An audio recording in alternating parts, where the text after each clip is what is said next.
Assalamu alaikum wa rahmatullahi wa barakatuh. Welcome to O People of the Book. This is your host Jamal, and I hope that all the viewers out there are okay. And I've got a special guest on tonight. There was supposed to be we were supposed to be doing a 24-hour fundraiser for the Water Well project, but unfortunately, the Waterwell project fundraiser has been cancelled, but the show goes on. The show goes on, and I've got a special guest tonight. I've got a special guest with me, Sister Dr. Yvonne Ridley, who, if we tell her story, it's a beautiful story to hear. I've been wanting to bring her on my show for a long time, and I think this is the right occasion, actually, because she has a story to tell. I'm telling you, yeah, she's got a story to tell. Okay, first of all, Sister Yvonne Ridley is she's actually she works as a reporter, journalist, and at the time, if I'm wrong, correct me, sister, later on. Yeah, sorry. At the time when that happened, she was in Afghanistan, and she got captured by the Taliban. Yeah. Now she went in. She got captured by the Taliban. She got arrested, and she was on an undercover mission for a newspaper, and they had taken her for a spy. Yeah, and she was captured for 11 days, and she's going to tell what happened to her and everything. And then when they released her, Alhamdulillah, yeah, when they released her, she promised she would read about Islam, and she accepted Islam. Our sister has written a lot of books, as you can see on the banner that I've made. There's one of the books that I've put on there. We can mention her books later as well. And on top of it, she's also written other books as well. And she's going to talk to us about Islamophobia tonight as well. So. Sister Yvonne Ridley, Jazakallah khair for accepting my invitation on the show, and I'm sure I didn't give a good introduction about what happened and everything. So the mic is yours. Take it away, please. Oh, and by the way, before I carry on, Sister Yvonne came to Doha in I think 2003, and I was studying with Dr. Bilal Phillips at the time, and I remember she came at that time, and I remember she done a lot of fabulous shows here and everything, and actually when she done her show live in Fanar, I was there, in the Qatar Guest Center, and now it's another opportunity I'm getting actually to host her on my show. So take it away, sister, it's all yours. Well, thank you very much. Okay, go ahead. Okay, I'm getting some feedback in my ear. Oh, is it my mic or? It might be. Yes, it's gone now. Yes, that's right. Salam alaikum to everyone who's listening. I gather we've got a global audience tonight, which is great. And I want to talk to you about my journey to Islam. Which we call from captive to convert. And the captive bit is really interesting and very topical because it involved being detained by the Taliban, who were then ruling Afghanistan the first time round. And at the time that I was captured, the drums of war were beating very loud. The horrific events of 9/11 had happened, and the people in America were in a complete state of shock. For the first time in hundreds of years, their country had been invaded and thousands killed, and the immediate reaction from the George W. Bush administration was revenge, and teaming up with Tony Blair, the then British Prime Minister, the pair set about trying to gather a coalition of the willing, and they launched a war which was called Operation Enduring Freedom, which seems quite ironic when you consider where we are today. But this was 20 years ago, so the drums of war were beating. 3,000 journalists had assembled in Pakistan, and I was one of them. And I wanted to get a story that nobody else was going to get. So I put on the all-enveloping blue burqa or chador and went into Afghanistan with a couple of guides. And I wanted to find out for myself, what is life like under the Taliban? And so we entered through Torkham, drove up to Jalalabad and visited one of the villages of one of my guides where he came from. And it was a little village called Karma. And I was there for a couple of days. And very quickly into the journey, I made some discoveries about this brutal, evil regime, or that's what George Bush and Tony Blair called the ruling Taliban. I discovered, for instance, brace yourself for it, girls were educated under the Taliban. Now, that might come as a shock to those of you who follow CNN and BBC and other mainstream media, but the reality is there were schools in Afghanistan for girls, and I met one young girl who was training to be a doctor. So, you know, not only had she progressed through school, she was at college. And she told me her college had been closed down. And I said, oh, yes, I understand that the Taliban don't like girls to be educated. And she said, no, that isn't true. She said, my brother was also studying to be a doctor. And he stepped forward. And this was all done through a translator. I don't speak Pashto or Urdu or any language, typically English. I only speak one language. And her brother said, yes, the country is so poor, the teachers couldn't be paid and the college closed down. And he said, so here we are rotting in this village when we should be helping our people. And of course, under the Taliban. If I want to ask you a question, sorry, in order not to get any feedback, if you can mute yourself, and then I can just interrupt. I don't want to cause you any inconveniences. Yeah. What I wanted to ask you is, at yourself before you went into there, you were a journalist. You were you were in the media. You'd already had that mindset already, yeah, of how they were. Yeah, and what was all around you. Now you come into the country and you start seeing something different. Yeah. So when you saw this, when you landed in the country in the beginning, you were meeting people. You hadn't yet come across the Taliban. Now it was the people telling you this. Were you believing what they were telling you, or were you thinking, oh, these people are lying, just covering up for the Taliban? No, not at all. These people didn't have an agenda. They were ordinary Afghans. You know, my background is very much working class. I was brought up in the northeast of England, where most people relied on shipbuilding, coal mining, and steel making, you know, real working class areas. So when I go into other countries, I like to go into areas where the working class are. And so these people didn't, they weren't pro-Taliban, they weren't, you know, most Afghans aren't political.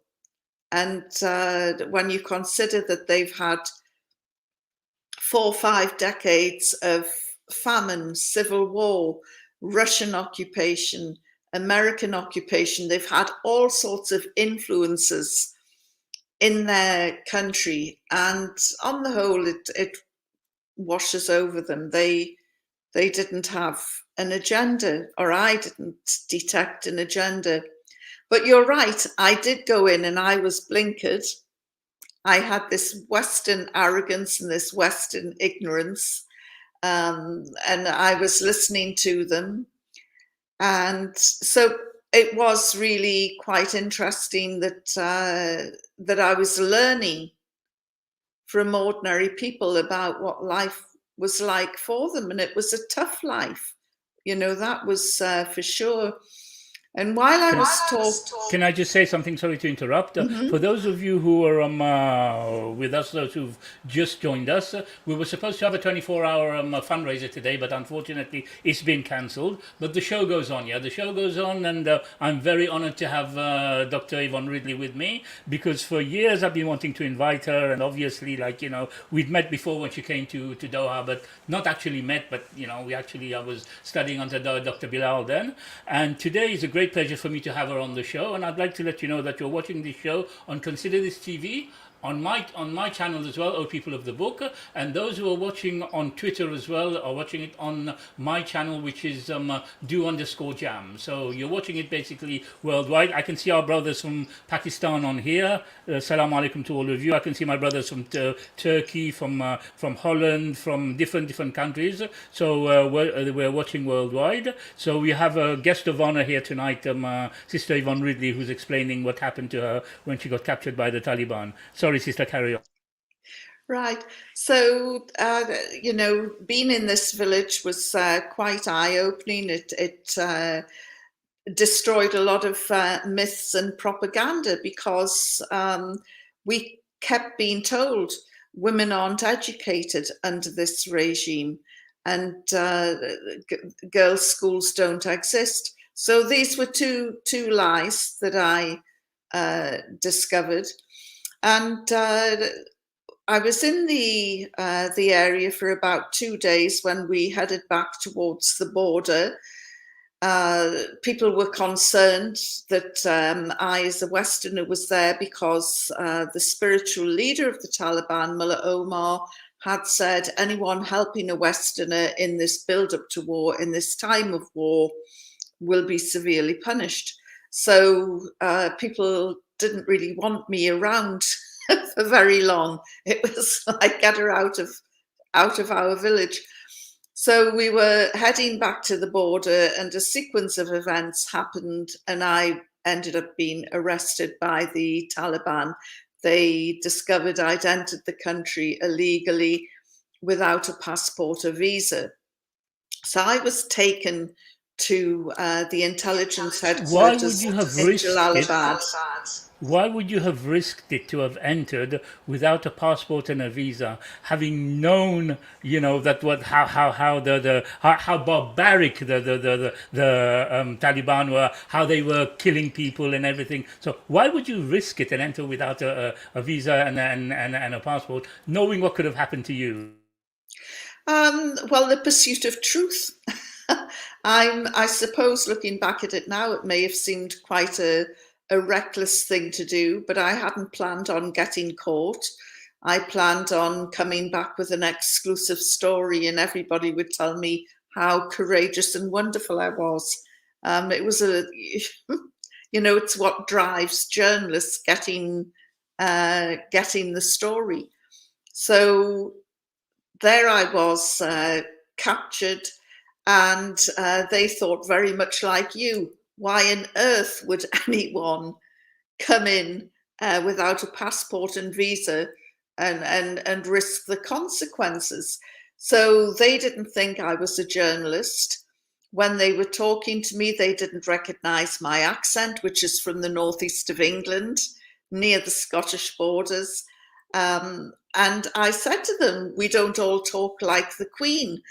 But they thought I was some sort of G.I. Jane, some sort of American spy who was trying to disguise her accent and pretend to be English. So that was quite interesting. For the next 6 days in Jalalabad, I was questioned, and it was a terrifying experience. They sent a special team down from Kabul to interrogate me. And these men with big black turbans and big black beards came in, and through a translator, they asked me a series of questions, and it was the same questions day in, day out. Now, I said I was terrified because, you know, George Bush and Tony Blair had said this is the most evil, brutal regime in the world. They hate women. And I was absolutely terrified because of all the fear manufactured up here in my head.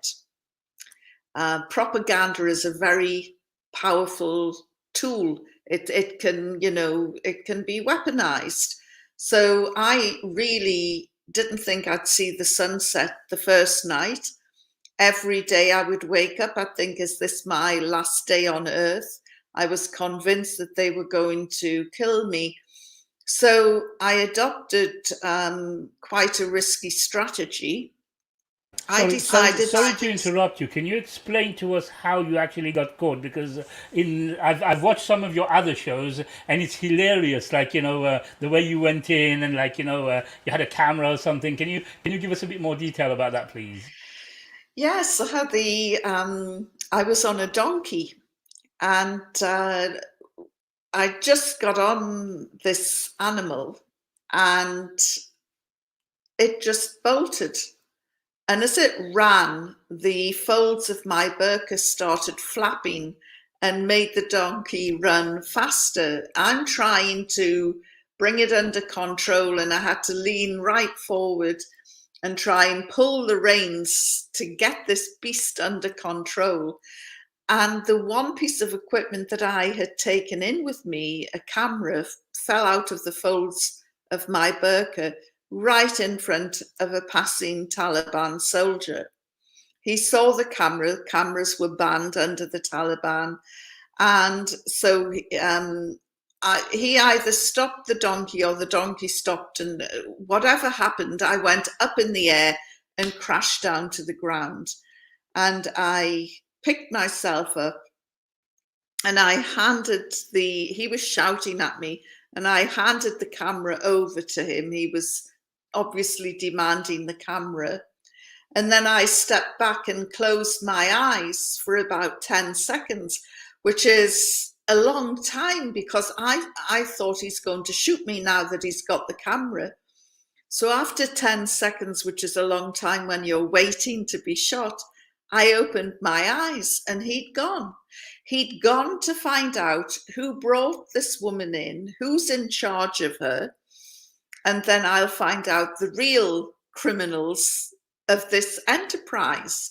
So he went off to the donkey trader to find out who'd done the deal. And I just thought, gosh, he doesn't realize I'm a Westerner, I can get away. And just then a group walked past, and there were 3 women on the end, were all wearing burqas. And I thought, what's one more burqa? They're not going to find me. I'll just blend in with the crowd. And so I followed them, and didn't clueless to where they were going, but I just thought, I need to get out of this situation. And as I followed them, I turned round, and by this time, the Taliban soldier had found my 2 guides. He'd grabbed them. He was waving the camera in their face, and obviously very, very angry. And I just looked, and I thought, you know, we said if things go pear-shaped, if things go wrong, none of us know each other. So I continued walking, and then I looked round again, and by this time a big crowd of angry people were pushing and shoving and jostling my guides, and the soldier was waving the camera and shouting at them. And I just thought, I can't leave them. So I turned round and walked back, and I tried to get through this crowd, and I was thrown back.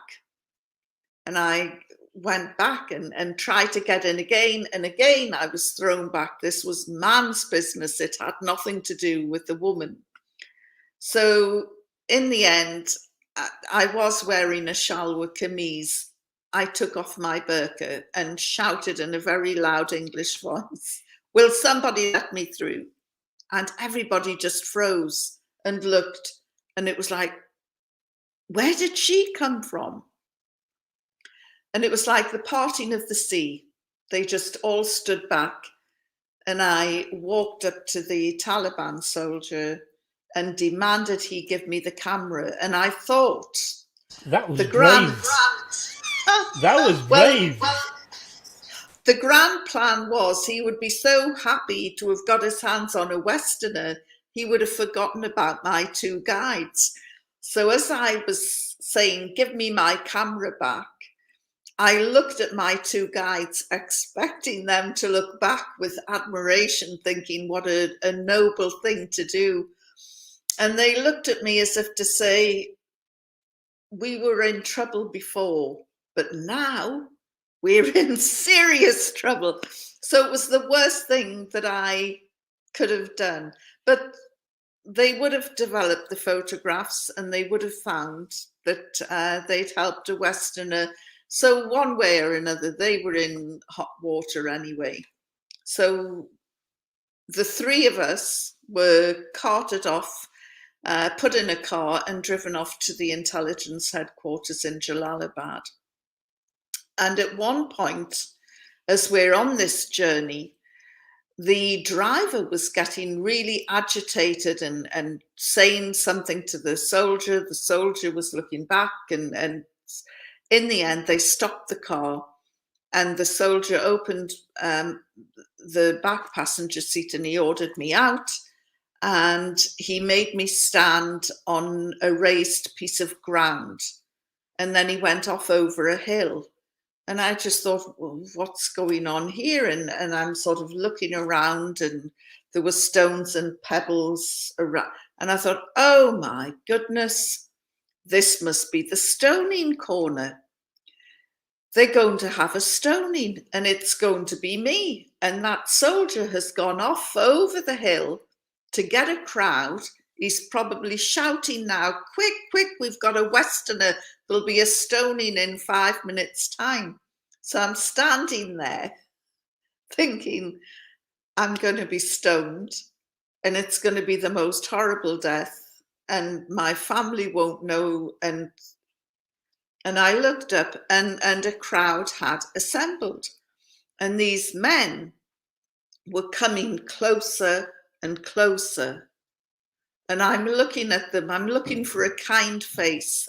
I'm looking for somebody who will say, stop the stoning.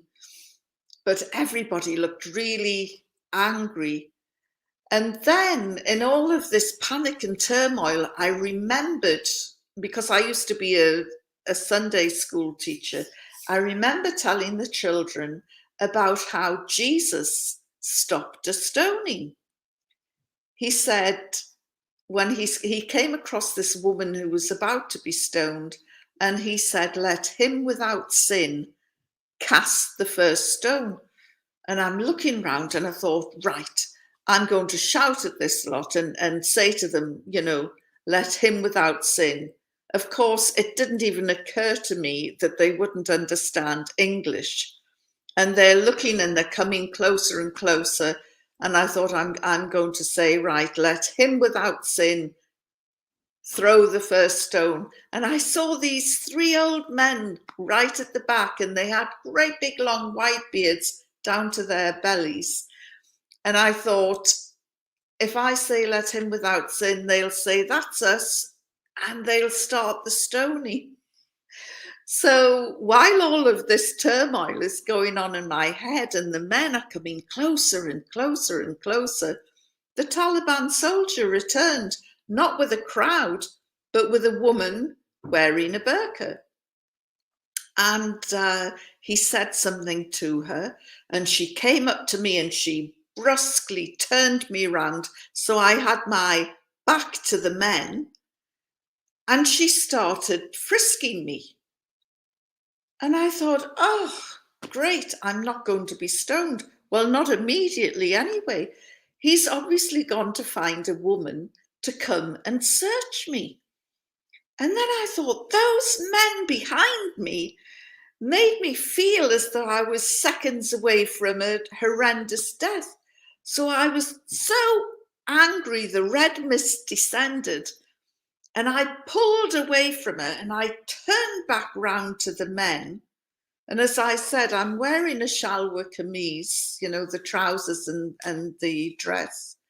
And I picked up the hem of my dress and I shouted at these men. I said, I'm not carrying any weapons, and lifted my skirt up over my head like that. And they collectively looked and just all gasped, "Ah!" like that. And then they turned around and ran as though the devil was at their heels.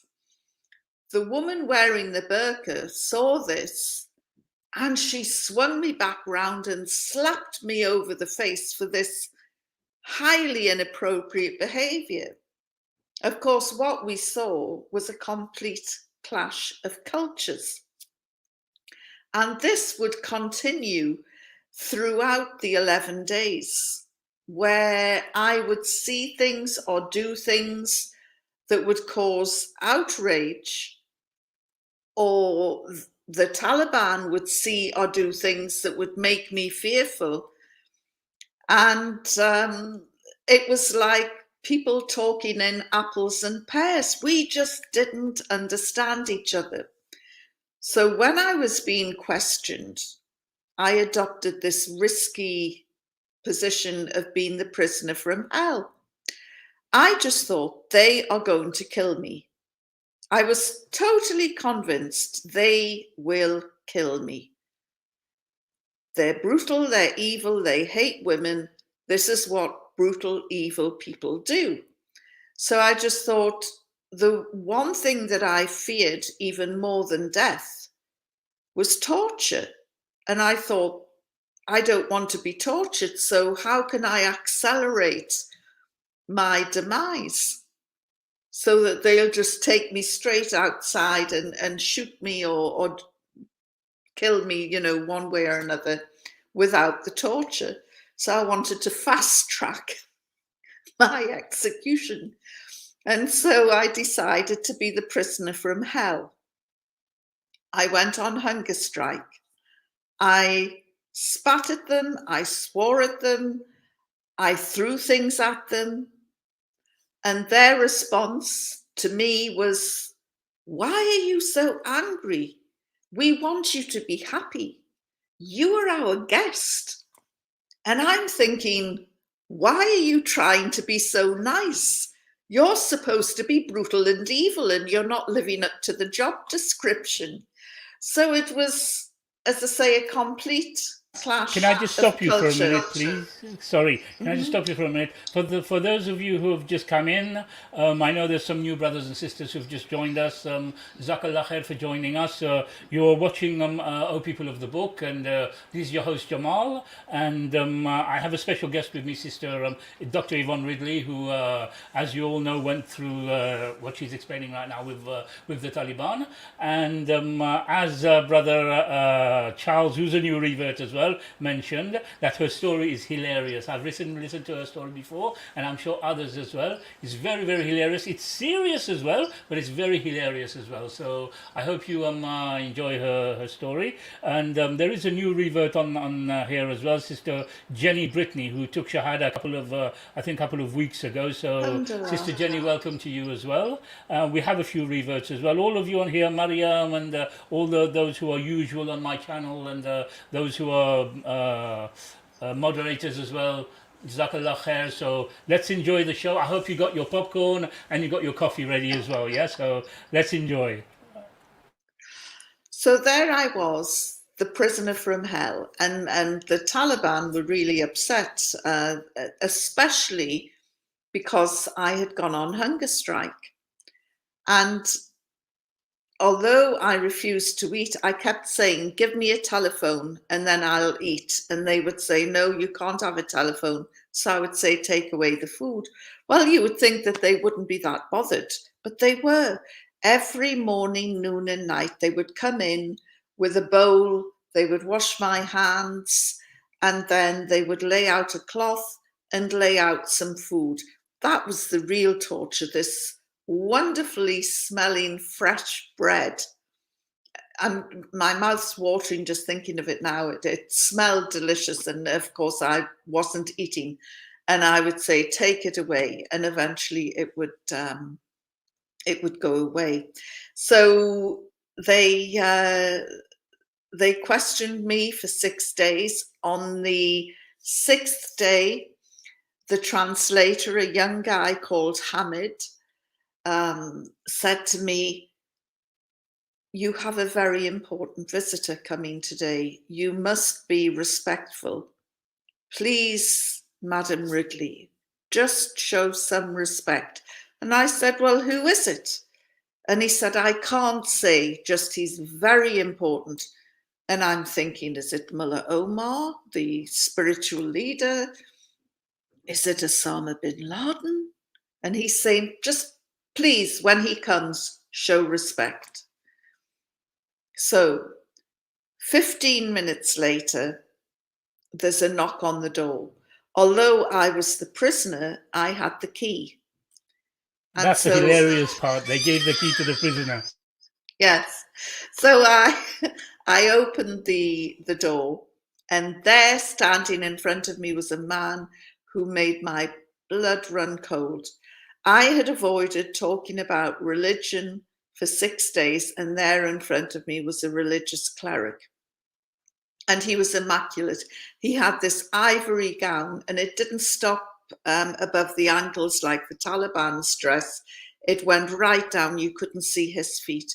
And he had a big ivory turban and quite a modest beard by Afghan standards and light brown eyes. But there was something else about him. And I'm looking at him closely. He had a light on his face. And the reason I was looking so closely is I'm thinking, is he wearing makeup? Do the Taliban wear makeup, cosmetics? You know, what's this light on his face? But the light wasn't shining on his face, it was shining out of his face. I had no idea what it was, never seen it before. Of course, I would find out a few weeks later from the first Muslim audience I spoke to. Somebody interrupted and said to me, what you saw on his face was the nur. And I said, what's nur? And it's natural light that comes out of somebody who is very pious and good. And I have to say, alhamdulillah, I have seen nur on other people's faces since, but not to this degree and intensity.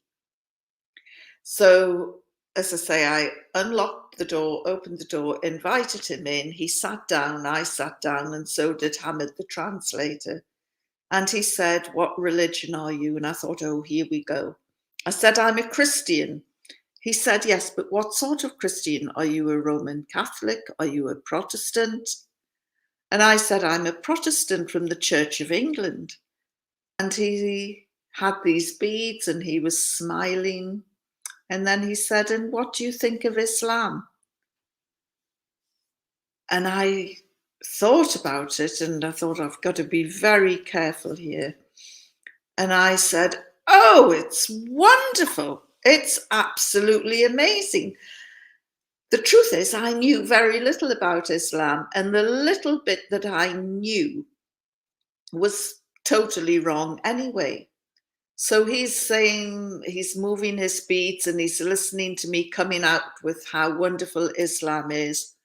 And he said, yes, it is a beautiful religion. And there was a silence. So I jumped in again, both feet first. Yes, it's a wonderful religion. I said, do you know the people around here love their faith so much they pray 5 times a day? I said, imagine that. I had no idea that the 5 prayers were obligatory. And for anybody who has been in prison, they'll know this. You count everything. You know, life's very boring. Were you writing the days on the wall as well with the 1, 2, 3, and then?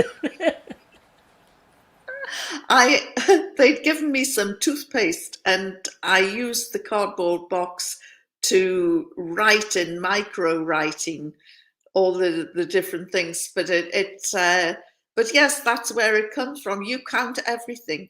You count how many steps it takes to get to the end of your cell.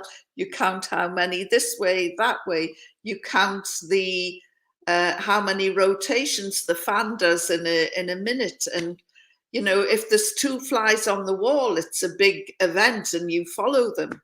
So I counted the prayers and I'm thinking, gosh, these people are praying 5 times a day. And so, I really showed my ignorance by saying to this cleric, people love their religion so much around here, they're praying 5 times a day.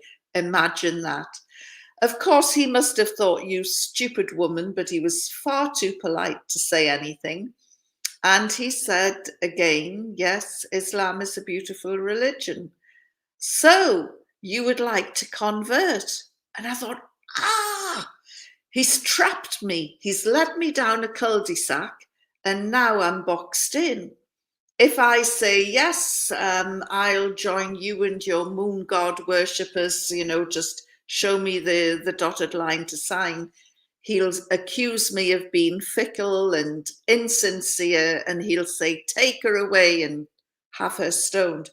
And then I thought, and if I refuse his request and say, no, I'm not interested in becoming a Muslim, he'll say, how dare you insult Islam? Take her away and have her stoned. So either way, I thought, I'm Damned if you stuck. do and damned if you don't, yeah. Absolutely. So in the end, I just thought, I know. And so I said to him, thank you so much for your invitation, but I can't possibly make such a life-changing decision while I'm in prison. However, if you let me go, I promise I will read your holy book and I will read up about Islam. And he just smiled and he got up and glided off. And so, the door was shut and I locked the door again. And then about 10 minutes later, Hamid came banging on the door excitedly and I opened it. He said, you're going home on a red crescent plane. Well, I punched the air and congratulated myself on having dealt with this cleric so cleverly. And within an hour, I was on a truck bound for what I thought was going to be Kabul airport. Instead, we drove past the airport and I couldn't see any red crescent plane. And as we drove past the airport, we headed off to Kabul Central Prison. And I was taken in and put in the terrorist wing.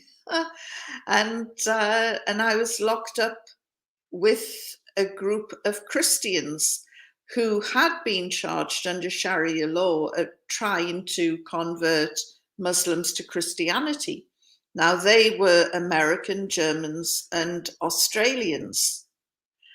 And twice a day, they would hold their prayer sessions. And I was amazed at this. The very first prayer meeting they had, I'm sitting on the edge of this bunk bed and the bars at the window and at this, I was saying horrible prison. I don't think I've ever been in a nice prison, but this was particularly, third world, as you would expect. And they got out their Bibles and they started singing. And these were evangelical Christians. So these were full on happy, clappy, hallelujah, praise the Lord. And I'm just chewing on my knuckles thinking any minute now, the Taliban are going to come charging in and they're going to beat them all with a stick. And I'll get beaten as well because it'll be collective responsibility. And I was really scared. But they continued. And I realized that far from attacking them, the Taliban were protecting what they referred to as the people of the book.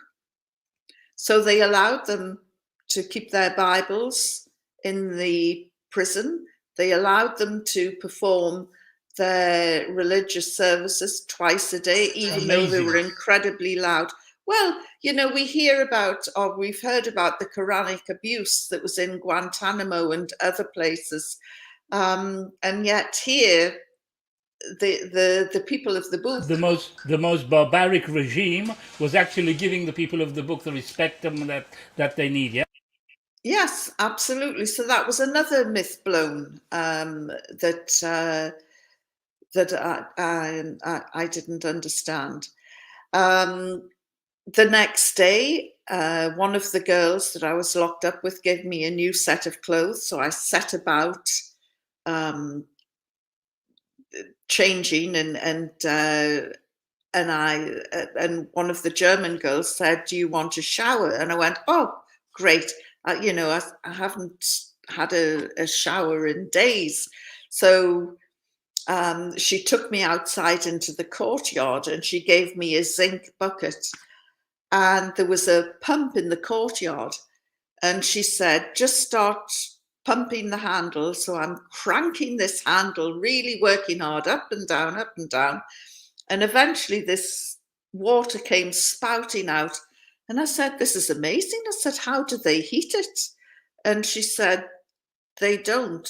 This is, welcome to Afghanistan. This is your shower." And I thought, a cold water in a bucket.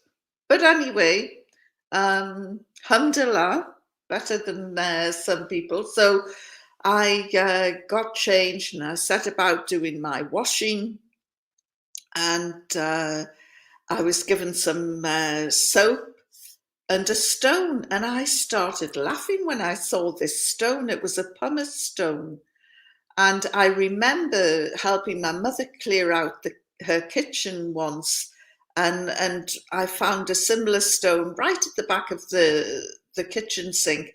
And I said, what is this?" And she said, "Oh, your grandmother used to use it to wash clothes. It's called a pumice stone." And I never worked it out. How on earth do you keep clothes clean with a stone?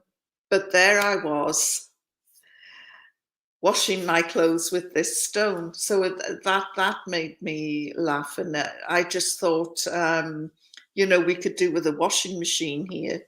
So having done all that, I then hung my clothes up to dry. The prison governor came into the courtyard, and I didn't speak his language, but the Christians, they did. And they said, he wants you to take down the washing from the line. And I said, "No, it's my washing. It's drying in the sun." So then he's spurted out a few words in English, saying, "These items, go, take down." And I'm looking, and he was pointing at my underwear. And I said, "You don't like them? You take them down." I thought he was going to implode. And he spun around and went out. And I thought, well, that's him sorted out.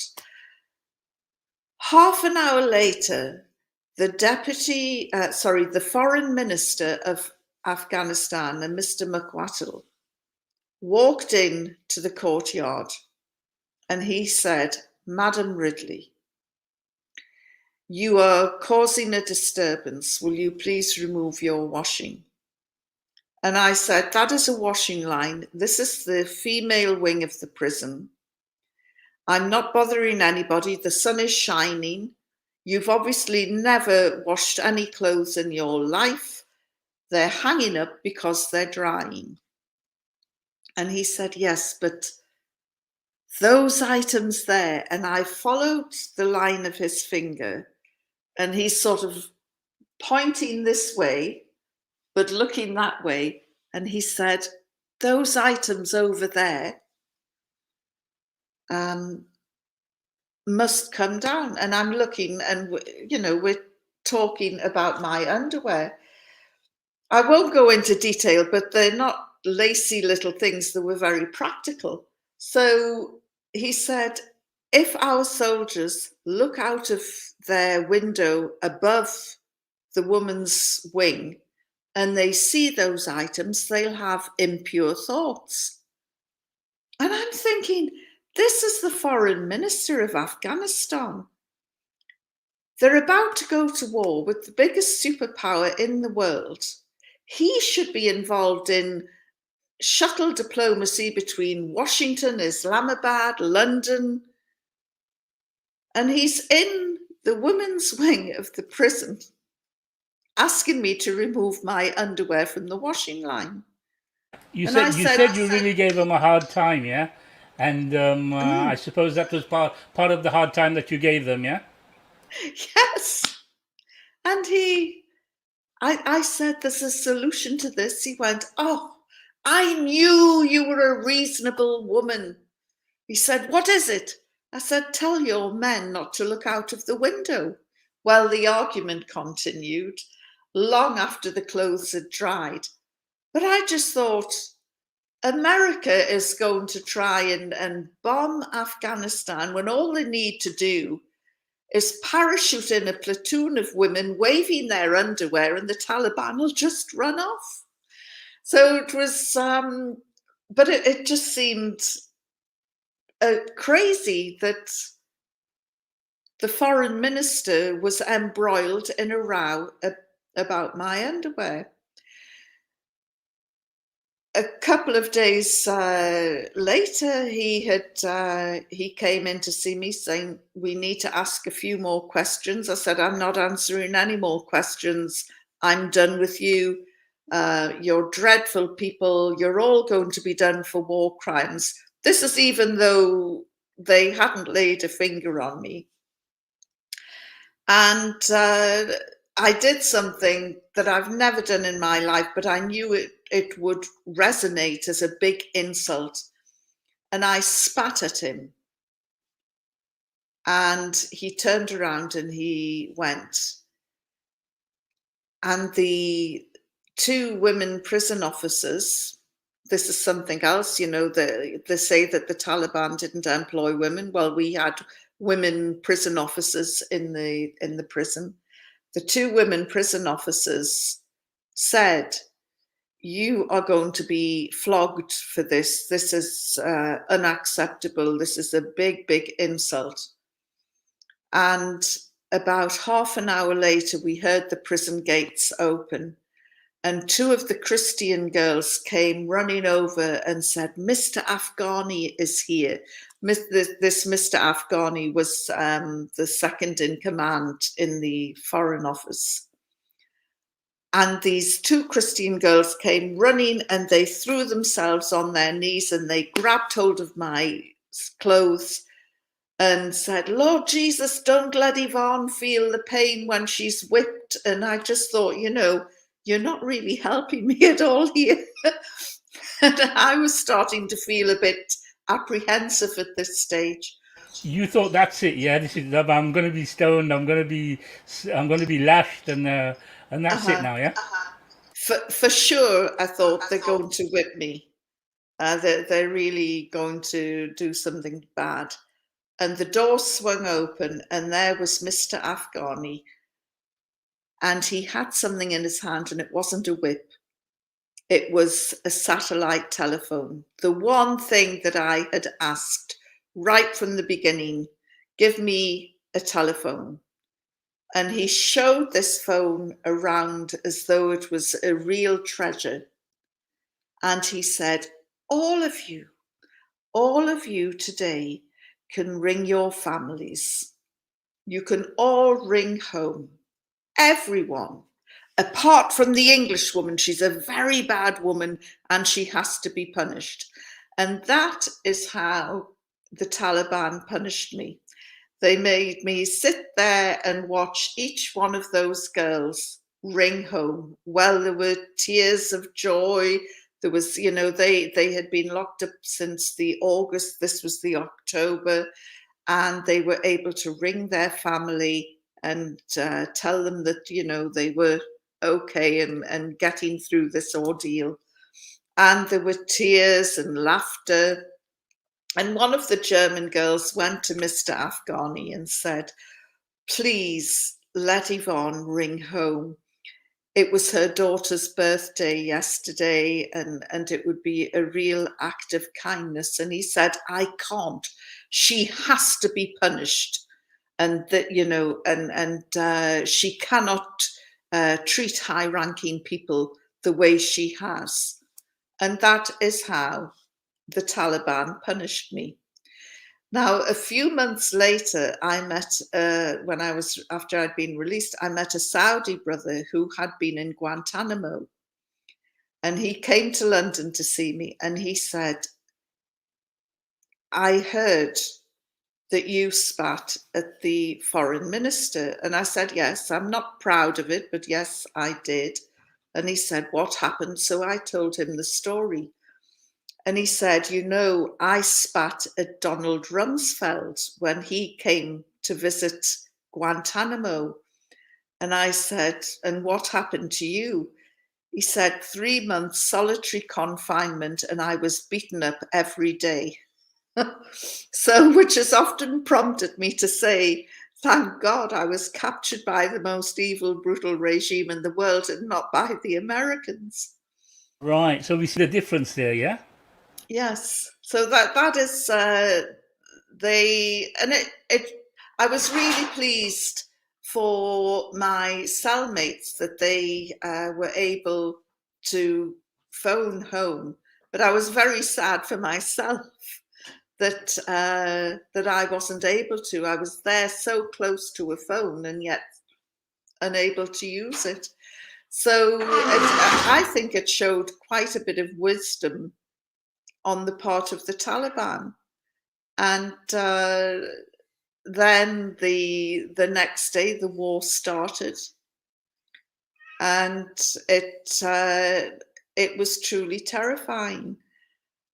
Although I'd covered wars before, it was always from a distance, and here I was in a prison, nowhere to run, nowhere to hide. You can hear cruise missiles from 20 miles away. These were coming within 1/4 of a mile of the cell. And I just thought, I'm going to be killed by my own country. And then I also thought, when the bombing stops, the Afghan people are going to be so furious, they're going to come to the prison and say, hand over the Westerners, and we'll just be torn apart, limb by limb. You know, people will want revenge. But the next day, they came to collect me and said that they were taking me to Torkham, to the Pakistan border, and that I was going to be released on humanitarian grounds. And I didn't believe them. In fact, at first, I wouldn't open the door, and they were knocking on the door. Again, I had the key in Kabul. And they said, please open the door. And if you don't open the door, we'll have to break it down because, you know, we're coming to take you back to Pakistan. So eventually I opened the door. I was driven down. Every checkpoint that we went through, they showed them, and I wished I'd kept it. They showed them this note that had been written by Mullah Omar saying that I was to be released on humanitarian grounds. When they got to Sarobi, near Jalalabad, the checkpoint, they were really angry. And apparently they said, why are you releasing her? Our people have been killed. They've bombed hospitals. Why are we releasing this English woman? Why are we rewarding, you know, the enemy? And I think you'd mentioned in one other talk that I heard that they were pleased to go to see the back of you, yeah? yes, well, some were, but these lot in Sarobi didn't want to release me at all. And the driver just rammed the car into, it was a people carrier, into first gear and drove through the barrier. And the diplomat who was sitting in the front seat turned round and he said, they were reluctant to let you go. They didn't want to say goodbye to you. We got down to the border, and again, there were instructions from Mullah Omar that I was not to be handed over to anyone but the British, who didn't turn up. And a lot of people were gathering and rumours started circulating. There's somebody in the people carrier and they're letting them go. And then it's this English woman, and it was, well, why are they letting her go? You know, we've lost Afghans to the bombing, and they were worried that there would be some sort of riot. So in the end, they just decided, for my safety, that I should be handed over. And the gates opened, and the people carrier, they opened the door and they said, "You're free to go." Even at that point, I didn't trust them.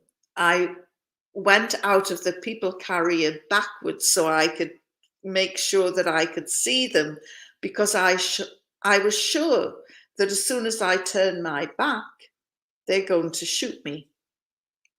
And as I walked across no man's land, the Pakistani media started shouting, "How did the Taliban treat you?" And I was thinking about it, and I thought, they treated me with courtesy and respect. And I wanted to stop at that point and go back, but I thought, if I do that and they see me walking back, I wanted to say, "I'm so sorry for my bad behavior, but I was under a lot of stress." But I thought, if I turn back and walk back towards them, they'll go, "Oh my goodness, she's coming back," and they'll shoot me. In truth, I don't know who was happiest when I walked across no man's land, them or me. Because, as I say, there was a total clash of culture, and I think they were so glad to see the back of me. And so when I reached the journalists, I said to them, I was treated with courtesy and respect. I Well, there was understand. I understand you had outrage. spoken about. I understand you had spoken with them about Islam, that you don't know about Islam, but you will look into it or something like this. In, I think in one of your stories, I heard that you had given them some sort of incentive that, yes, okay, let me go and I will study about Islam. Can you go Yes. explain that? That was when I was invited to embrace Islam by the cleric in in Jalalabad, and I said, "Let me go, and I will study your holy book and read about Islam." So when I told everybody I was treated with courtesy and respect, there was outrage, because you can't bomb nice people, and there I was saying I was treated well. There was no broken bones. I had all my fingernails, no bruises. I was fine. And this is not what people wanted to hear. But when I got back to London, I did start to read the Holy Quran. After I'd spoken to my first Muslim audience, telling them the story, I was presented with an English translation by A. Yusuf Ali. It had an index in the back, so I thought, I'm going to cherry pick. You know, I've been a feminist all my life, so I wanted all to look at the women's rights. And I'm looking for the chapter on how to force the marriage, how to beat your wife, how not to educate your daughters, how to oppress, how to abuse. Of course, there was nothing there other than quite a clear message, crystal clear message, that women are equal in spirituality, worth, and education. And I was amazed by what I was reading. So I started reading more and more, and it was very easy for me to understand the English language because it was quite biblical. And on top of that, I knew all of the prophets because they were all in the Bible. And so, all with the exception of the Prophet Muhammad, peace be upon him. And I hadn't really heard much about him. And so I started reading about him as well. And his wife, Khadija, this international businesswoman who funded Islam, who gave him the money to continue and get the faith off the ground. And it was just incredible. And then after Can I just stop you there for 1 second? I'd like to remind the viewers as well that on Thursdays I am doing a seerah class on the Prophet sallallahu alaihi wasallam, and as Sister Yvonne just mentioned, I had reached the point where the Prophet sallallahu alaihi wasallam had married Khadija radiallahu anha, and how she was a very rich woman and a businesswoman and everything. So those of you who follow my seerah will probably know what she's talking about. And next Thursday I'll be going on to how the revelation came and everything, and how Khadija was so important in his life. So, Sister Yvonne, she read about that, and this is what she's talking about. So don't forget every Thursdays to follow my seerah class on O People of the Book. I'd like to remind you that we're actually broadcasting on different channels at the moment. Consider This TV, my channel O People of the Book, and also my Twitter channel, which is do_jam. So sorry, sister, carry on. Right. So, I was amazed at all of this. And then I started reading supporting literature and found out all about Khadija and the companions, and this whole new world just opened up to me. But the most significant thing that I read was his farewell message.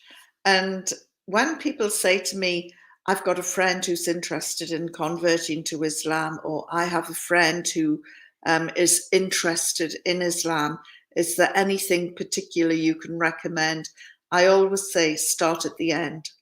Start with the farewell message, because it is so progressive, so contemporary, so on trend with today.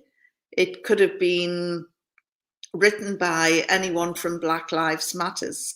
It could have been written by any of the anti-racist campaigners today. It was just incredible. And so to anybody who isn't a Muslim who's listening to this, I would say, please just read the farewell message, because that is Islam. Of course, this is all very topical because we have the situation in Afghanistan, which has come full circle, and the Taliban are back in power. However, there is a difference. I think that the Taliban Mark II, as I call them, are much more mature, are not as harsh as they were. They haven't for 1 minute diluted their faith. Their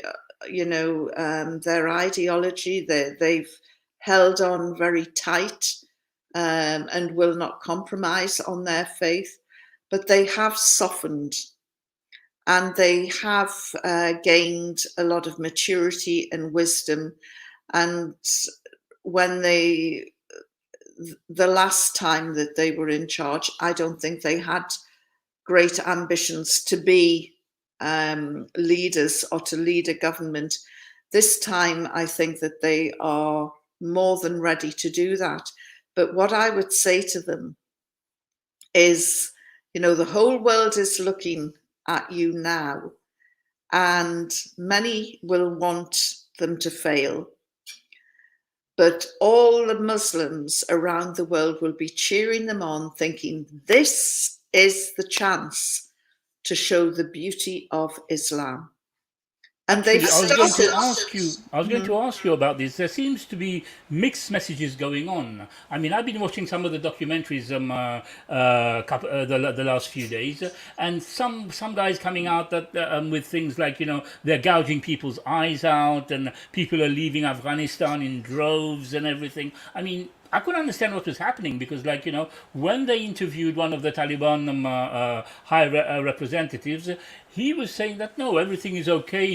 If people didn't like us, we wouldn't be back in power again or whatever. So there seemed to be mixed messages. I mean, I'm sure you being in the media, you would have heard them what is going on, and you being there. Can you give us some more information about it, because there seem to be mixed messages here? Yes, I think what is happening is that the leadership are talking about peace, they're talking about women's rights, they're talking about human rights, they're talking about forgiveness and amnesty. And I believe that the leadership are quite sincere about this. There may be the odd rogue Taliban fighter on the ground who wants to settle his own scores. The leadership have told the soldiers, please don't. The world is watching. We managed to get this far and take Kabul peacefully because we said that there would be no retribution, there would be peace. And so please don't spoil it. But of course, you can't legislate for everybody. Every village has its idiot, and there will unfortunately be those on the ground who are doing things that they shouldn't be doing. Additionally, there are those on the ground from ISIS Khorasan or Daesh Khorasan who will be carrying out heinous crimes and maybe doing it in the name of the Taliban. In the name of the Taliban, yes, right, right, you're right. I was thinking about that as well. Yeah. But also beware of retweeting images. The very first day of them being in control in Kabul, a picture of 3 women were being artied in their thousands, and these women were all wearing black abayas, and they were being led through the streets by a man, and they had ankle chains on. That picture was tracked back to a Reuters picture that was taken in 2003 or 2004. It was taken in Iraq, and the ankle chains were actually photoshopped onto the photograph. And the caption read, already in Kabul today. And that was retweeted thousands and thousands of times. There has been other propaganda, which is misleading. And some of them have been tracked back to India, whether it's a state-run thing or whether it's a private mischievous individuals, I don't know. But there is a very big concerted effort to go on to demonize them. And then I watched a journalist I know and respect standing in front of the Taliban soldiers in Kabul. They were shouting Takbir, Allahu Akbar. And she stood there and she looked at the camera and she said, oh, they're shouting death to America. And I thought, why would she do that? It just seemed incredible that this was done. And of course, most Americans wouldn't be listening to the chants in the background. They would be listening to the journalists saying, oh, they're saying death to America. So really beware of everything and anything that you're looking at. Don't retweet anything until you are convinced that what you're seeing is true. It's easy enough to corroborate. There were images of crowd scenes, people being crushed at Spin Baldock. And these were images shown from some months earlier. when in fact the border at Spin Baldock with Pakistan and Afghanistan was, until yesterday, unless things have changed, was open and people were going backwards and forwards quite freely. So beware of what you're reading, beware of where you're getting your information from. And it's not just extreme sort of websites or dodgy right-wing TV channels, it's some mainstream media as well. Just beware. I mean, today that we've discovered that there was one suicide bomber, there wasn't two. There was one explosion, there wasn't two, at Kabul airport. Still caused lots of devastation and the deaths of innocents. But, you know, these things can very quickly get out of hand. So, you know, be responsible and don't promote fake news. Yeah, And I'd also like to mention about the Islamophobia, like, you know, that's going around. There's a lot of Islamophobia, and also how are people reacting to you? People who had expected you to be the mouthpiece of the British media, the British, not the truth kind of thing. You telling the truth must have made some people really angry, basically, and especially with the Islamophobia that is going around. If we can talk a bit about the Islamophobia as well, because that was part of the title as well. So yes, well, some people have said, oh, Yvonne Ridley, she's an apologist for the Taliban. And I challenge them and say, show me anywhere where I have praised the Taliban and said that they're the best thing since sliced bread. And, you know, what I have said about the Taliban is I've told the truth. And then they say, oh, yes, well, she's suffering from Stockholm syndrome, where you bond with your captors.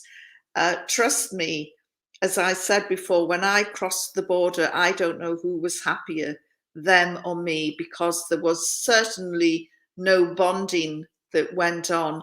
And in fact, Mullah Abdul Salim Zaif, who was the Taliban ambassador in Islamabad, he held a press conference and he said, we're releasing the English woman. She's a very bad woman with a very bad mouth. My mother was furious, not with him, but with me. She was saying, what did you say to those poor people?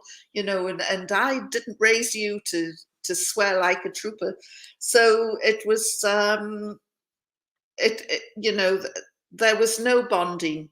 They were glad to see the back of me. They were surprised that I told the truth when I came out. They thought that I would come out with all sorts of things, which I didn't. You know, I just told the truth. And since then, I have given this talk many times, and one time in Iran, I was asked to brief, when I was over for a conference, I was asked to brief some senior military and administrative personnel. And I went into this room in the Basij headquarters, and there were about 30, 40 people there. And I said, do you want me to tell you the truth? And they looked and said, of course we want the truth. And I said, okay, just don't shoot the messenger. I told them the story that I've told you, and they were furious because I had put a human face on somebody who they regarded as their enemy. But happily, it looks as though the Taliban are now reaching out to Iran, and they've reached out to the Shia Hazara in Afghanistan as well. And if they can end the sectarian violence, that would be wonderful. And I think that what we need to do to help stop the Islamophobia is clean up our own backyard and stop the fighting and stop the sectarianism. And, you know, all we have to do is come together. Is what unites us? Our belief in the one God, that unites us. Our belief in the 5 pillars of Islam, that unites us. And I remember when I first converted to Islam, which was 2 years after the Taliban experience, when I first converted to Islam, it was like, what sort of Muslim are you? And I said, what do you mean? Well, are you Sunni? Are you Shia? Are you Sufi? And I said, I'm just an ordinary Muslim, the same as the Prophet Muhammad, peace be upon him. You know, what sect or what group did he belong to? What school did he follow? You know, the 5 pillars of Islam, the belief in the one God. And let's start from there and not pick at our differences or anything like that. And as I say, the Taliban leadership at the moment are making all the right sounds. And if they can just show the beauty of Islam, that will be wonderful. And I'm just hoping that that they can continue, and that detractors of Islam can actually see and tell the difference between the Taliban, between actions from the odd rogue soldier, and tell the difference between what they want to do and the work of these monsters that are Daesh Khorasan. So, Sister, you know, I think we've reached 1.25 hours. Would you mind if we take any questions? If anybody's got any no, questions? not at all. Also, there's a couple of brothers I'd like to have who are part of the actual Consider This TV network who might like to join us. Yes. Kenny, Brother Kenny, if you're there. Brother Kenny is the founder of Kenny Bowman, who's the founder of the Consider This network, and he's actually writing a book on what do you call it, Islamophobia at the moment. And I did tell him if he's watching here, he can join us and maybe have a little dialogue with you, because I'm sure he'll be pleased with that. And also we've got a new revert there who's he's called Brother Sharif now, but that was Brother Charles, who was a Muslim who was a Christian for 35 years. And he recently became a Muslim. And we've also got a couple of brothers from Pakistan, who I think one of the brothers want to have a word with you. It's very good brothers. They're in our network. We've even got somebody, Brother Muhammad, who's actually in Australia. So we've got a wide variety of people watching us tonight, which is very, very good. So I'm putting the link out there. Brother Ashraf from Community for Islamic Research, who's part of our network. If you just want to join us, and if you have any question for the sister, or you just want to speak to the sister. Also, Brother Kenny, if you're out there, if you're not busy with your book or whatever, if you just come in. Also, Brother Sharif Ali, now your name is Sharif Ali, Brother Charles. If you want to just come in and then just give salam, inshallah, you're welcome. Otherwise, if you have any questions you want to put on the chat that we can ask the sister, you're welcome. I don't want to take the sister's time too much as well. I know, like, I've been looking forward to this for a very long time, and alhamdulillah, it was great.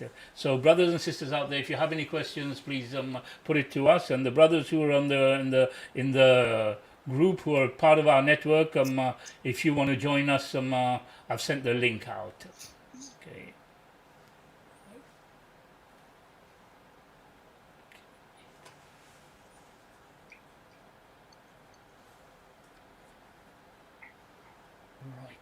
We're just waiting. Yeah, and thank you very much, Brother Jamal, if I haven't thanked you already for Brother inviting Kenny is here, so you're welcome. Brother Kenny is here. Let me just get Brother Kenny on. I've got 2 monitors here, and my mouse keeps going to the other monitor every time. Just 1 second, I'll just get him in. Brother Kenny, just give me a second, yeah? Let me just sort this out. I always have this problem when I'm when I'm doing a stream, my mouse just goes wandering everywhere. That's it. Okay. Just a minute. Sorry. Yeah, brother Kenny Boma, who's actually the founder of our network that we're on. Alhamdulillah, we've had a very good opportunity to get about 10. There are 10 channels who are with us at the moment. My mouse keeps disappear. 1 second. Right. Yeah, who's actually he's in Texas, and I heard the weather was bad in Texas, and we weren't able to do the actual 24 hours. Yeah. Okay, I got it now. Here you are, brother. Salam alaikum. Sorry, brother. Sorry for the delay. It's okay, brother. Walaikum salam. Right. And Right. assalamu alaikum Well, to you, Sister Yvonne. I was so intrigued by the story. This is actually the first time that I've heard the story. And a matter of fact, I sent brother Jamal a message on WhatsApp. I told him, brother, don't worry, because I was supposed to have a show right after this. And I told him, brother, don't worry about my show. Let the sister keep talking. Let her talk and talk and talk. He didn't see it, but I did say that because I was like, it almost brought me to tears on a number of occasions. And I was so tuned into what you were saying that I didn't cry, but it even right now I'm so touched by hearing this story because I've published a book titled "Consider Islam Disproving the Patriots of Propaganda," and so when you was talking a moment ago about not believing everything that you see, even today, I mean, last night as well, I was talking to my wife and I was telling her, the stuff that we're seeing about Afghanistan, I don't believe any of it. And I spent 15 chapters deep writing about this issue of propaganda and how they have manipulated on multiple levels, starting with the government. They have on multiple levels they have used propaganda just as they've done in previous times, and they've replicated it. They've replicated those tactics and they've perfected those tactics. And with modern technology, as the sister had mentioned, are able to send a photo like she mentioned with the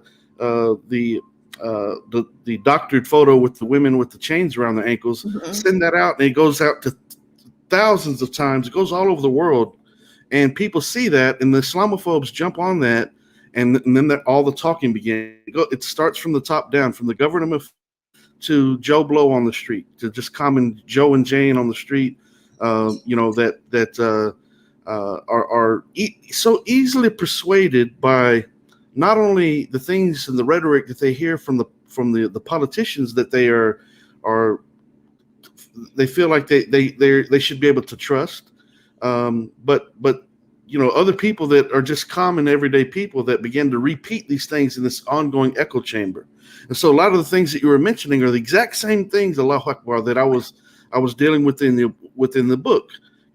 Chapter titled "Media Assassins," where the media, like I remember you heard, I don't remember the name of the reporter that you mentioned, but the reporter saying, "Oh, they're shouting death to America," when all they're saying is Allahu Akbar, but these types of things are crucial and vital because Joe and Jane, common Joe and Jane, are sitting at home watching the television, and it's us over here against those bad people over there. God is with us against all those bad people over there that are representative of the devil, of Satan himself. And so they begin to fly their American flags, by example, a little bit higher. They instill in the people a sense of patriotism to make them feel that by backing and supporting the government and their elected officials, that they're actually supporting not only the country but God himself. And this is dangerous because it's playing and preying upon people's emotions and the sentiment within their heart, and it's preyed upon and it's manipulated. They're molded and shaped. As a matter of fact, that's why on the cover of the book, I've talked about it many times, but you see a puppet on a string disproving the patriots of propaganda, because it instills in these people, common Jane and Joe, who the government officials need in order to support their campaigns. They need the poor people to go fight the rich man's war. And so, mom and dad, raising their children in a particular light, they go off and join the service, and now they're fighting for God and country, and it's just an ongoing echo chamber. The flags are flying a little bit higher, and meanwhile, people are being played like a puppet on a string by the effects of all this propaganda and so forth. So this is so crucial and vital, and I don't know what type of platforms. I'm so thankful that Allah, to Allah subhanahu wa ta'ala, that and to you, that you were willing to come here with Brother Jamal and discuss this. And I was thinking, while I was listening, I know you was on the Dean show earlier, but I was thinking, I wonder what platforms this sister has been on, because this is vital information that, to be honest, let's be honest. And that's going to be my question to you. I'm kind of curious, what level of platforms you've been on telling this story, because as we know, when it's perceived that a Muslim or a group of Muslims or whatever, have so-called Muslims for that matter, have done something evil, then it's propagated like crazy. They're going to talk about it thousands of times in a very short period of time. But when Muslims say something that's positive and share the truth and the beauty of Islam, the way it's supposed to be shared and the way it's supposed to be practiced, then that gets very, very little recognition. Very little recognition. I could talk all night and day, 2 weeks about this straight. Matter of fact, I am currently writing the book, You Might Be an Islamophobe If, and I won't go into it because I don't want to take up too much time. I'll talk too much already, but it's just so remarkable for someone who studied the effects of propaganda to the level that I have, and dealing with this Islamophobia constantly. The whole purpose of this network and so forth, trying to establish a 24-hour Dawah network, sharing Islam with people. That's what's driving me, and that's what should be driving every Muslim across the globe. That it should be our goal and our intention to share Islam on the most basic of levels, in long-term, short-term dawah, in direct dawah, in indirect dawah, in the way we live our lives, and break down these misconceptions one at a time. And so I'm going to stop with that. I talk too much, but sister, I'm wondering, what type of shows have you been on? I mean, this should be on Nightline. This should be on David Muir. This is, of course, you're in the UK, but you might not know who I'm talking about. But these should be on very prominent and very far-reaching news broadcasts. And so, have you been on any of those types of broadcasts? When I was first released, yes, but when I embraced Islam, I was dropped like a shot. And in fact, the BBC started calling me the former journalist Yvonne Ridley. Wow. And I had to write quite a few heavy letters to them all, to every department at the BBC, to say, I am still working as a journalist. I am not a former journalist. And it was a real struggle. But, the Islamophobia, as you know, it's very real. And the propaganda.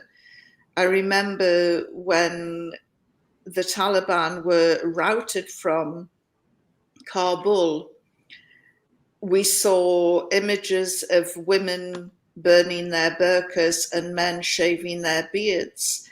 They did it for money. They performed in front of the cameras and were paid $50 each, which, is more than a month's wages. And I think any man would happily shave off his beard for a month's wages, wherever he lives, and the women, were handed burqas and just, go and set it on fire, and we'll give you $50. So when the Taliban came back to Kabul, we saw images, and it was the same image and the same person painting over the face of a woman in that was an advert outside a beauty shop. I've seen that.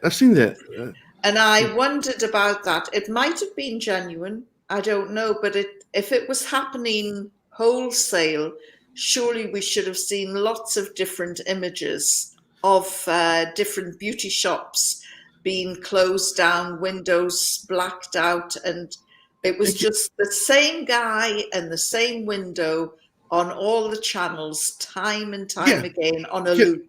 And can I interrupt you there? Because I was sitting next to my wife when I seen that. I said, you see this? I said, this is a prime example. This is propaganda at its finest. Now, matter of fact, the news reporter, he says, I think it was a he, made the comment, oh, yes, see the Taliban, they're painting, they're something about women, but he pointed to the gentleman that was painting over the mural or whatever, the lady on the canvas. And I said, the thing is, that's one man. I said, that might be his shop. Now they've had America in there, and of course, with this whole idea of people wanting to emulate and wanting to come to America's. So a couple of things. So when you bring the American standard, I'm not trying to be anti-American. I'm right here in the middle of America. I'm right here in Houston, Texas. And by no means, I love the country, but there's elements of the country that are obviously bad, and exploiting women is one of those main things.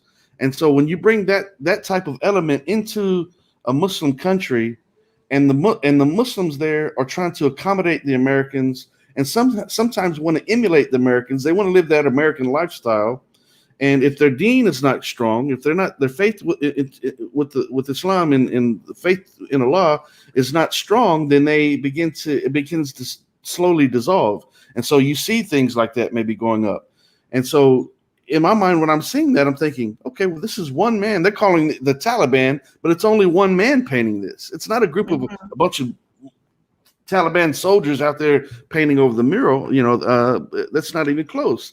But that propaganda is something that's preyed upon. And again, that news broadcaster, he says, or she, I don't remember, I think it was a he, but made the point to say that now, in so many words, I don't remember exactly, obviously, but in so many words that the Taliban is here. And so the oppression of women begins again. Is inevitably what they were, the narrative he was trying to give. Now, in regards to the people at the airport, it's the same token. Now, the story is that the American government is going to fly out everyone who's ever helped in their fight against the Taliban. Thousands and thousands and hundreds of thousands of people helped you in your fight against the Taliban. Really? With women and children, and there's a bunch of kids in those groups? No, that's not what it's about. These people, I mean, I'm sure on some level that's what it's about, but let's be honest. These are people who are trying to leave this third world country where, as you mentioned earlier, they don't have hot water. It's a third world country. I've been to Afghanistan. I've seen it myself. And it's the conditions it's a totally different world. And so what are they trying to do? They're trying to get an escape from not necessarily the Taliban and not Islam. These are still Muslims, but they're trying to go to somewhere where they have a better way of life. So if a man will take a $50 bill and shave his beard because it's a month of wages, as you mentioned, then we should surely think that they're going to be at the airport trying to get on these airplanes to try to come to America so that they can have a better way of life as they perceive it. And so it's propaganda at its finest. It's ongoing. It's relentless. It's never ending. And until we bring this to people's attention, people, Muslims and non-Muslims, but it's unfortunate that some Muslims are affected by it, where it makes the Muslim want to step into the shadows and hide their Muslim identity. So instead of Muhammad, he's going to turn his name into Mo or Joe or whatever. He doesn't want to be Muhammad anymore because of the Islamophobia. He's trying to hide his Muslim identity. He doesn't want to pray in public because it's going to be, he might be attacked, or doesn't want to stop while he's on the job to pray because the Islamophobia in the world. And this is something that it's real and it needs to be talked about. And the thing is, as I'm thinking about the story, your story, there's no reason, if we have an Ergen Kaner, by example, and if we have a Walid Shubat and all these others, ex-so-called Muslims that would come to find out they were never Muslims to begin with, we have them being paid large sums of money to go and propagate and tell lies and spread lies, then look at the disparity, look at the hypocrisy, and look at the agenda being put in practice, where a sister like Sister Yvonne Ridley she's not going on these shows anymore. She's not going around and being paid for these speaking engagements, whereas she should. As a matter of fact, the Muslims listening right now, I would encourage people to invite the sister, pay the sister, pay for her trip, pay the sister to come and tell these stories, because this is the type of thing that's going to make someone stop and say, "Oh wow, this is interesting." Now let's face it. There's going to be some Islamophobes out there that no matter what you tell them, they're not going to believe it. Matter of fact, the law addresses these types of people on many levels, saying, as for those who disbelieve, it matters not if you warn them or do not warn them, they will not believe. So you can tell them the truth all day long, but they're not going to accept it. They're going to still say that the sister's just maybe she's paid from the other side, that the Muslims are actually paying her to Brother lies. Kenny, can I just cut you short? I'm sorry, Sure. yeah? Go ahead, We have a lot of other people. I'm so sorry. I'd like to give a big shout out to Brother Muhammad from Coventry Faith Foundation, who's part of our network as well, who's always giving us support. And Assalamu alaikum, Brother Muhammad Ashraf, who is from Pakistan, who is part of our network as well, part of the big network that we have. Do you have something to say to Sister Yvonne? And we've got a couple people in the back there. We've got our brother from Australia, Brother Batty, who is there with a big smile on his face. And we have a sister called Zubaydah as well, who I'll try and bring on afterwards, inshallah. After the Brother Ashraf. Brother Ashraf, Assalamu alaikum. Wa alaikum assalam, brother. Wa alaikum assalam. How are you? Alhamdulillah. Carry on. If you have anything to tell the sister, I don't want to take too much of her time. She's been great. She's alhamdulillah. Everybody's happy. I want to keep it as short. Yeah, if she agrees to carry on, no problem. But I don't want to kind of put any burden on her. Alhamdulillah, she was great. I apologize. I'm just so passionate about these things. No problem, brother. Carry on. Carry on, Brother Ashraf. Okay, brother. Yes, brother. I'm getting an echo, brother. Oh wait, one second. Okay. Thank you. Sister, the first day I listened about you was from Dr. Zakir Naik when he was giving his lecture. Yeah, he was talking about you, and it seemed very impressive to me when you said that you can just beat these guys off with pulling up your skirts and they will run away like that. And really it impressed me. And my bad, I did not say salam to you. Assalamu alaikum, sister. Wa alaikum salam. Yeah, when I was listening about your debate on Oxford Union, when you were talking about Islam, it really inspired me. And there is one question which really dodges me, which is dodged towards me by non-Muslims or even Muslims sometimes. They say that, do you think that Taliban are the true version of Islam? Because I think about it, and I say yes out of nowhere. I know about it and I agree with it. I know there is propaganda. There is everything we can see against them. What is your standpoint on this? My viewpoint is that, and I count myself in this, Islam is perfect. Unfortunately, the people who practice it aren't. We're all human. We're all flawed. We all aspire to be perfect and to practice our Islam perfectly. World attention is on the Taliban now. They have softened around the edges. They've made some extraordinary promises, and now we've heard the words. They sound great. Now let's see the deeds follow, and then you can ask me the question again. Yes, I agree with that. Yes, many times I have when your stream was up, and this morning I was talking to a brother from, I think, Arabia or somewhere. He says Taliban are terrorists, and he tells me that they did the 9/11 and stuff. It's if you remember the recent discussion with Zabiullah Mujahid, he said, give us the proof. And I asked the brother, give me the proof that Taliban did the 9/11 thing. And he was quiet. It's like the he was a Muslim. He is a Muslim. And I told him that the sister is there. She literally went there. She was held captive. She got out and she accepted Islam. This is something. So this is something interesting. What he said to me. How do you know she is saying the truth? Yeah. He said to me. Well, there's an old saying which I think is probably pretty universal, and that is, you can lead a horse to water, but you can't make it drink. That's right. Of course. And when I asked him, do you believe in the media? He said yes. He said yes without even thinking once. And when I said, will you believe in a revert, which Allah subhanahu wa ta'ala himself guided? He said no. She could be working for the Taliban. Well, that's a change from the CIA and MI5 and MI6. You know, The check is in the post, sister.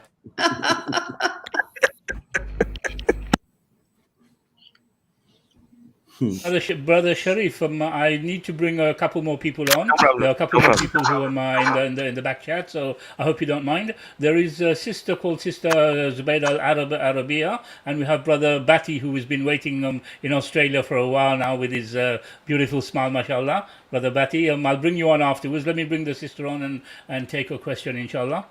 Sister? Assalamu alaikum. warahmatullahi wabarakatuh. Just to let you know, it's me, it's not a troll. Thank you a lot, brother, for letting me onto the show. Assalamu alaikum, everyone. Assalamu alaikum to Yvonne. First and foremost, I want to say that, mashallah, your story is really, really inspirational. I'm sure you've heard this a lot of time. And, I engage in a lot of debates and I use your story as an example so many times. So it's literally an honor to literally speak to you right now.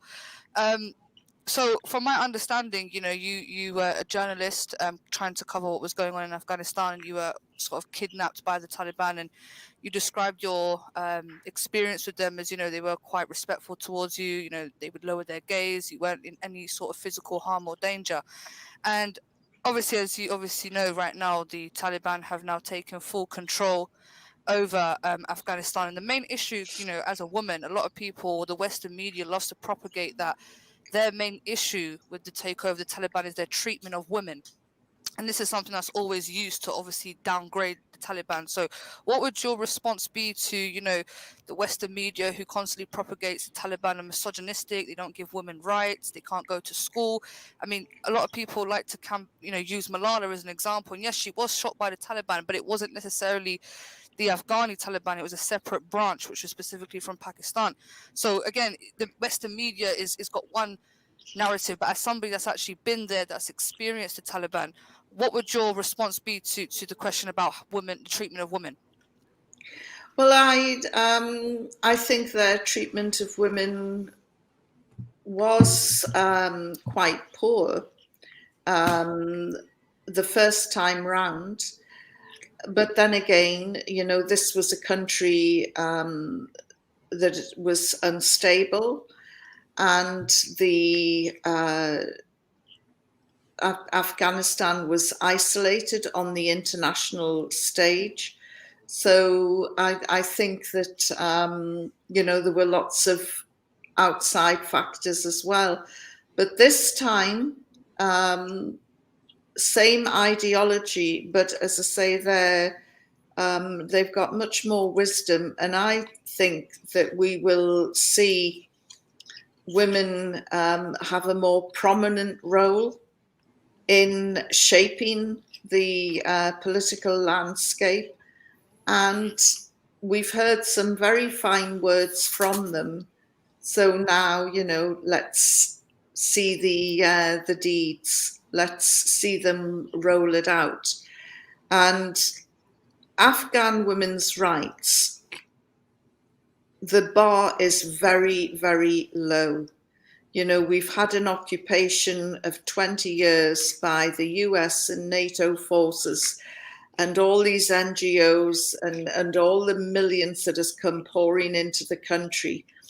If their priority was women. Why are the illiteracy rates still appallingly high? 84% of Afghan women cannot read and write.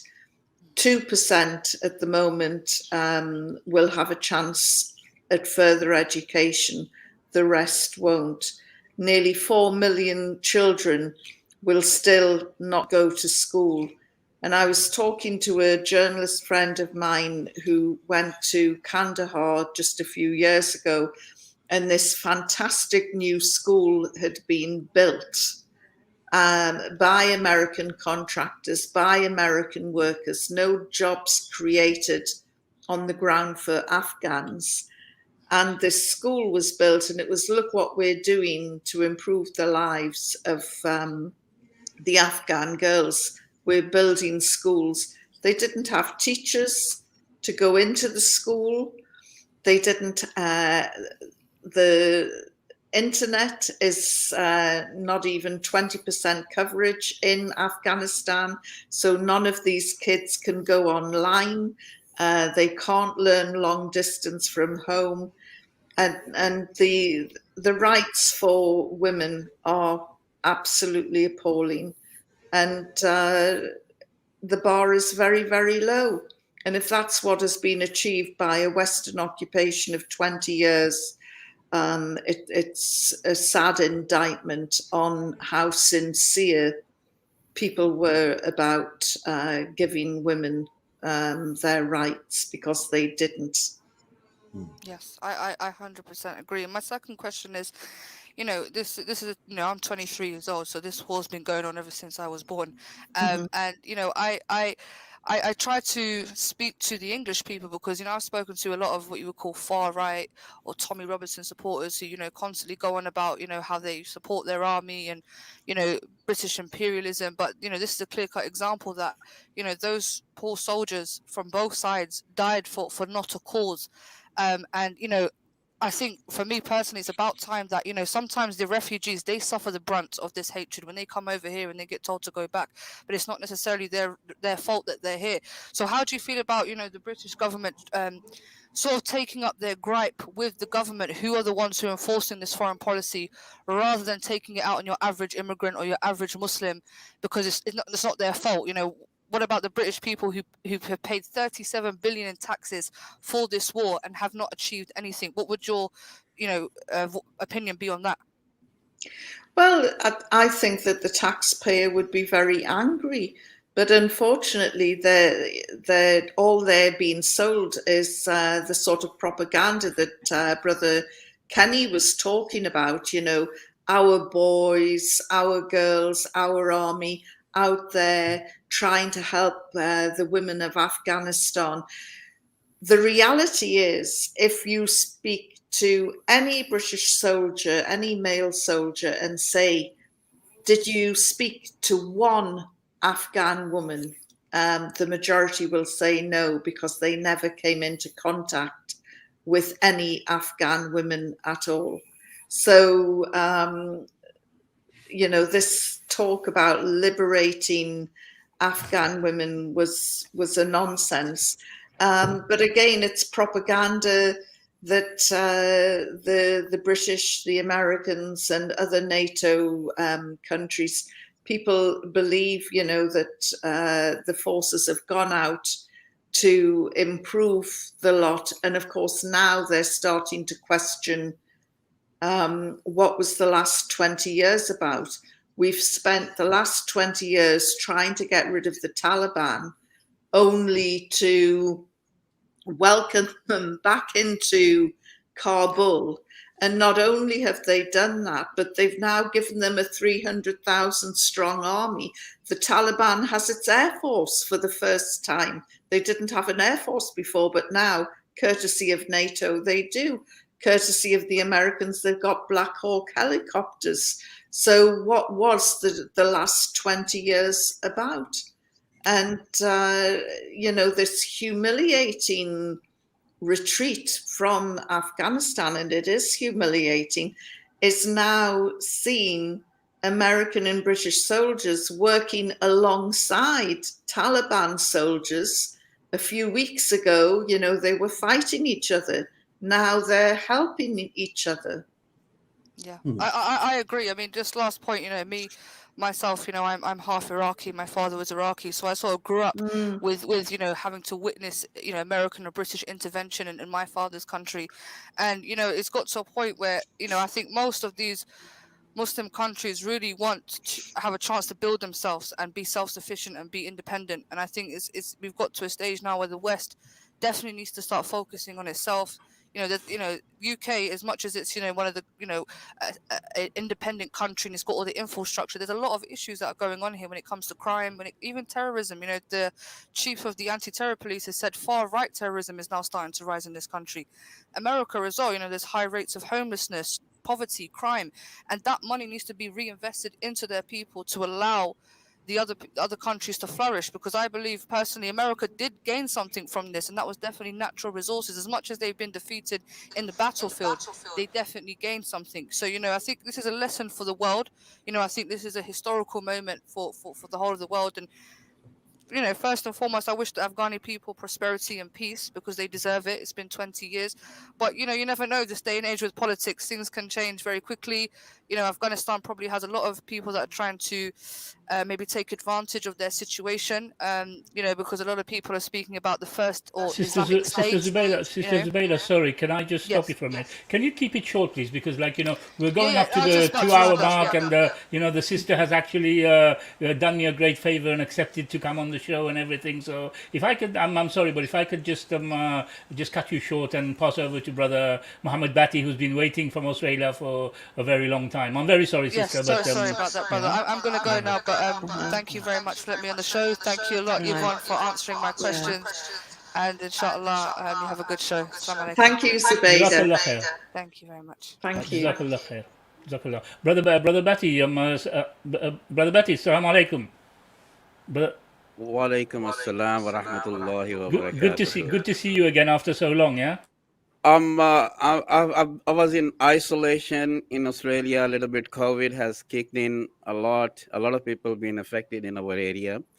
Assalamu alaikum, my sister in faith. Jazakallah khair for sharing your very inspiring story. And I don't take too long actually on stream sometimes. I've got only a few words sometimes. Thank you. I'm Pakistani, one of another Pakistani brother here. But I'm so happy, sister, that you have chosen to share your positive attitude and all the positive stuff. As you and us, we all know, every community have probably not so good things as well. But I'm so glad, I'm so thankful, and I'm so happy that Jazakallah khair, sister, that you share all the inspiring things. And I'm sure, sister, it will be counted towards your good deeds big time. Inshallah. Inshallah. My a little question, when you cross the border in Pakistan, see another Pakistani waking up. My apology. And when they were shocked to learn that Taliban treated you well. Anything about Pakistani side, if you can reveal us anything positive out of them. It's these days very difficult as a Pakistani to find more positive out of communities of my Pakistani communities, but it will be very helpful for us to hear anything positive out of us. Well, you know, I have a great love for Pakistan. I've often referred to it as my second home.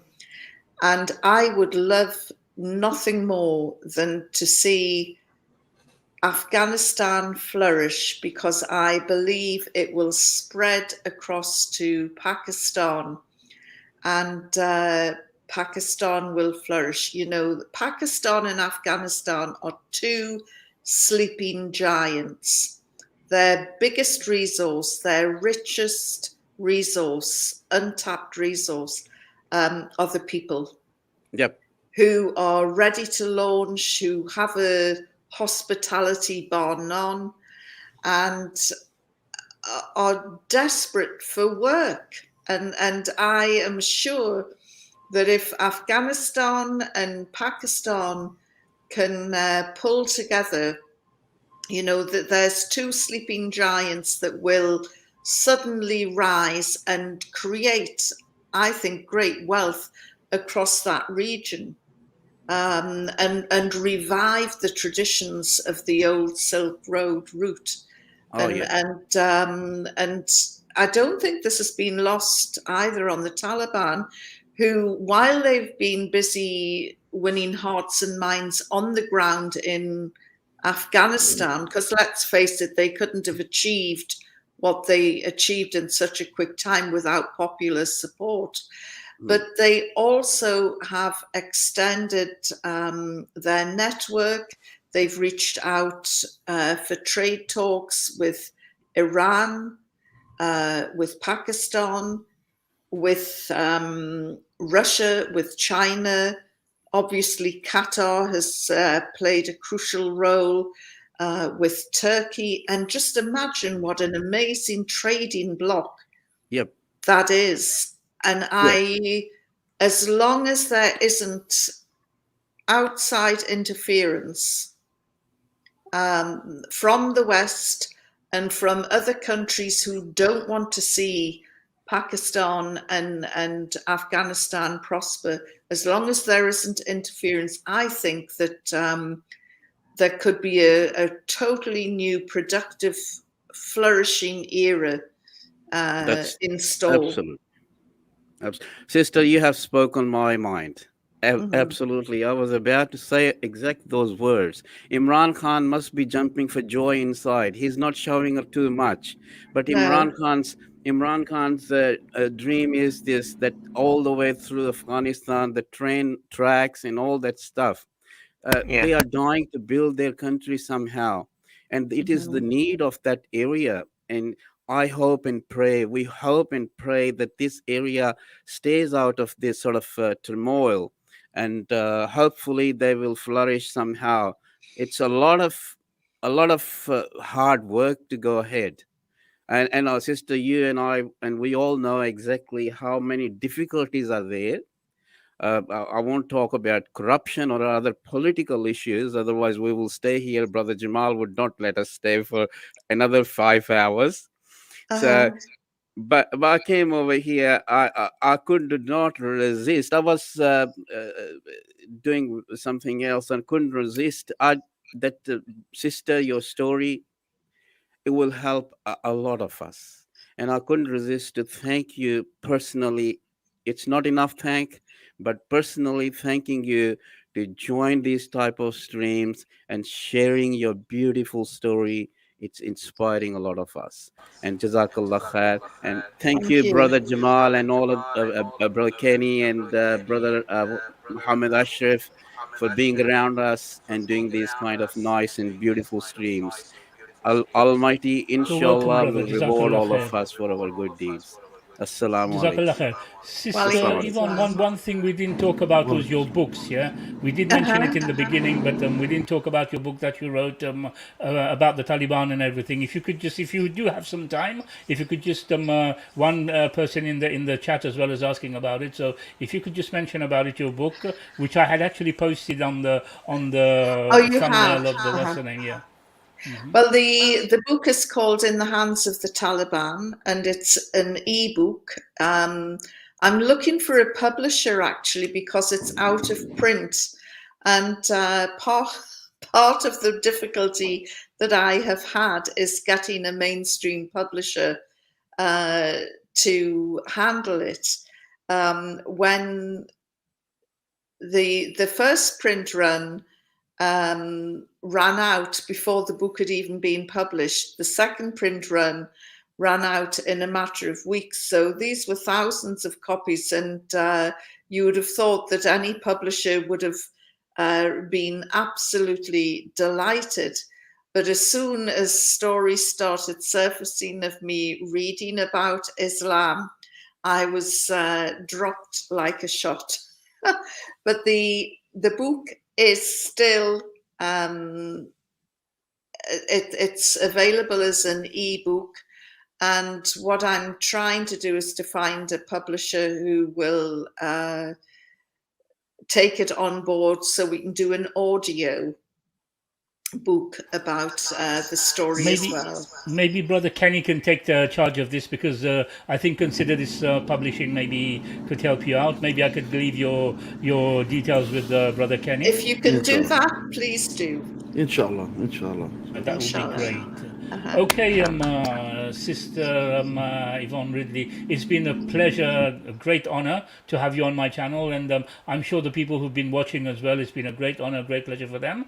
I'd like to remind you that you've been watching this on O People of the Book channel, which is a part of the network, the big network that we got at the moment, with 10 channels so far, and it's going to be increasing again. Consider This TV, and the founder of Consider This TV here is Brother Kenny Boma. So please subscribe and like.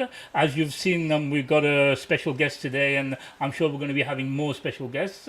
So subscribe, share and like, and thank you everybody. And Sister Yvonne, Jazakallah khair, may Allah give you big rewards for this, and inshallah I hope in the future I can call you again, and maybe we can speak on a different issue as well. Absolutely. Give my salams to everyone in Doha and to this global audience. Thank you for tuning in. Yeah, and I'll give you the contacts of Brother Kenny, or give the other way around. Maybe give him your contacts for the book. Yes, and inshallah, maybe we'll see your book on the shelf soon. I'm writing a book as well, and inshallah, Brother Kenny and I were talking about releasing it this year. So maybe there's 2 books coming on the shelves this year as well, inshallah. I'd like to say Jazakallah khair to everyone for watching, and again, don't forget to hit the likes and subscribe, and inshallah see you next time. Jazakallah khair. Okay. Assalamu alaikum wa rahmatullahi wa barakatuh.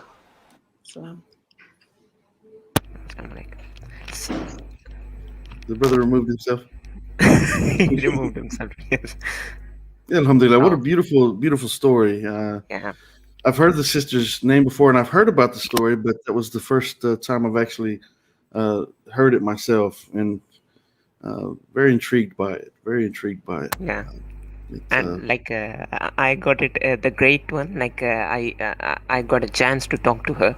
There was one more question that I wanted to ask her about Imran Khan when she hit that topic up. I could have asked her about 50 questions, but I talk too much for myself. Sorry, I had to cut your brothers. No, it's good, brother. Had agreed to come on the show. I didn't want to sure. too long as well. And Brother Jamal, the support. Yes. Yeah. We are live. Oh, We're still. Assalamu alaikum.